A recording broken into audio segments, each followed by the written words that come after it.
Hello friends, మనం APPSC endowments department executive officer grade 3 previous questions చూద్దాం. రామాయణానికి సంబంధించి ఈ క్వశ్చన్స్ని మనం అమర్ చిత్ర కథ కామిక్ బుక్ ద్వారా సాల్వ్ చేయడానికి ప్రయత్నిద్దాం. ఫస్ట్ క్వశ్చన్ చూడండి.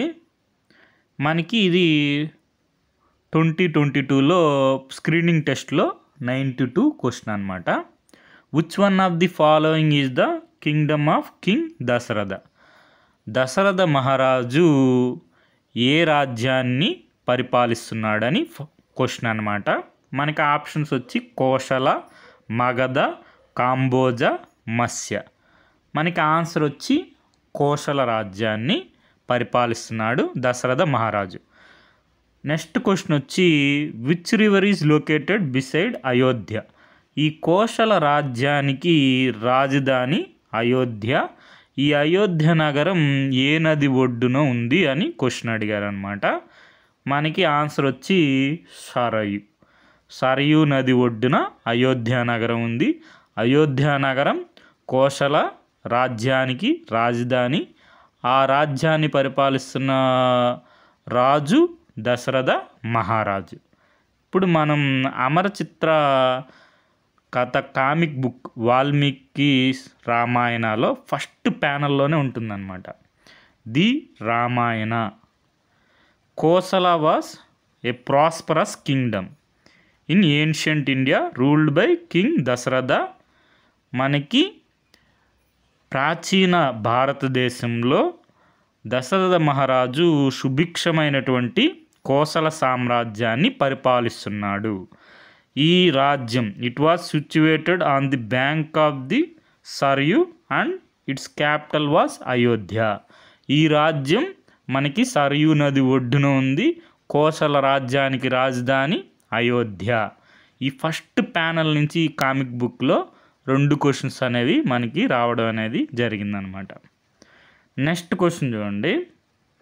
నెక్స్ట్ క్వశ్చన్ వచ్చి what was the name of the younger brother of king Janak? Janaka మహారాజు యొక్క సోదరుడు ఎవరు? మనకి ఆన్సర్ వచ్చి ఇది మెయిన్స్లో అడిగారు, కుశధ్వజ అనమాట. మనకి ఇక్కడ ఈ ప్యానల్లో చూస్తే మనకి రామ లక్ష్మణ భరత శత్రుఘ్నులు ఎవరిని వివాహం చేసుకున్నారు అని ఉందన్నమాట. ఇది మనకి మ్యాచింగ్ వచ్చే అవకాశం కూడా ఉంది. లక్ష్మణ మ్యారీడ్ సీతా సిస్టర్ ఊర్మిళ. లక్ష్మణుల వారు ఊర్మిళాదేవిని వివాహం చేసుకున్నారు. భరత మ్యారీడ్ మాండవి. భరతుడు మాండవిని వివాహం చేసుకున్నాడు. శత్రుఘ్ను మ్యారీడ్ శృతకీర్తి. శత్రుఘ్నుడు శృతకీర్తిని వివాహం చేసుకున్నాడు. మాండవి శృతకీర్తి ఇద్దరు కూడా ఎవరు? కుమార్తెలు అంటాం, జనకాస్ బ్రదర్స్. అంటే జనక మహారాజు యొక్క సోదరైనటువంటి కుశధ్వజ, కింగ్ కుశధ్వజ. కుశధ్వజని యొక్క కుమార్తెలు ఎవరు? శత్రుఘ్నుడు వివాహం చేసుకున్నటువంటి శృతకీర్తి, అదేవిధంగా భరతుడు వివాహం చేసుకున్నటువంటి మాండవి. మనకి జనక మహారాజు యొక్క సోదరుడైనటువంటి కుశధ్వజ రాజుకి కుమార్తెలు అన్నమాట. తర్వాత క్వశ్చన్ వచ్చి హూ ఆర్ ద రాక్షస లీడర్స్ ఇన్ జనస్థాన?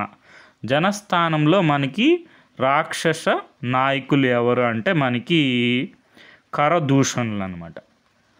మనకి చిత్రకూట ప్రాంతం నుంచి మనకి పంచవటికి వస్తారు కదా సీతారామ లక్ష్మణులు వారు.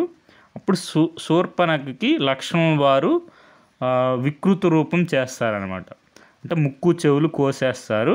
కోసేసినప్పుడు శూర్పణ యొక్క సోదరులు అయినటువంటి కరదూషణల్ని మనకి రాముల వారి మీదకి యుద్ధానికి వస్తారనమాట. 14,000 మంది వస్తారు వీళ్ళు. ఈ 14,000 మంది రాక్షసుల్ని శ్రీరాములు వారు ఒక్కరే యుద్ధం చేసి సంహరిస్తారు. ఈ కరదూషణాదులు మనకి జనస్థానంలో నాయకులు అన్నమాట. ఆ 14,000 మందిలో అకంపునుడు అనే ఒక రాక్షసుడు బతుకుతాడు. అతను వెళ్ళి రావణాసురుడికి ఈ విషయాలన్నీ చెప్పి సీతాదేవిని అపహరించమని సలహా ఇస్తాడనమాట అకంపనుడు. మనకి నెక్స్ట్ క్వశ్చన్ వచ్చి who has instigated Ravana to abduct Sita? సీతాదేవిని అపహరించమని ప్రోత్సహించింది ఎవరు అని క్వశ్చన్ అడిగారు. ఇది మనకి స్క్రీన్ టెస్ట్లో తాటకి మనకి ముందే మనకి విశ్వామిత్రుల వారితో సిద్ధాశ్రమంకి వెళ్తూ ఉంటారు యాగరక్షణ కోసం. అప్పుడు తాటకిని సంహరించడం అనేది జరుగుతుంది. అప్పుడు శ్రీరాముల వారికి అసలు వివాహమే జరగదు కాబట్టి ఆప్షన్ ఎలిమినేట్ అయిపోతుంది.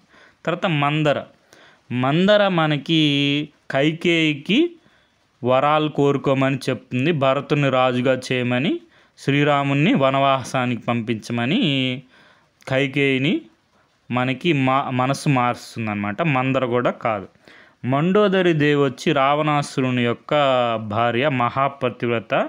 ఈమె సీతాదేవిని శ్రీరాముల వారికి ఇచ్చేయండి అని చెప్తుంది. అంతేగాని సీతాదేవిని అపహరించమని చెప్పదు. ఇంక మిగిలింది శూర్పణఖే వెళ్ళి చెప్తుంది అనమాట.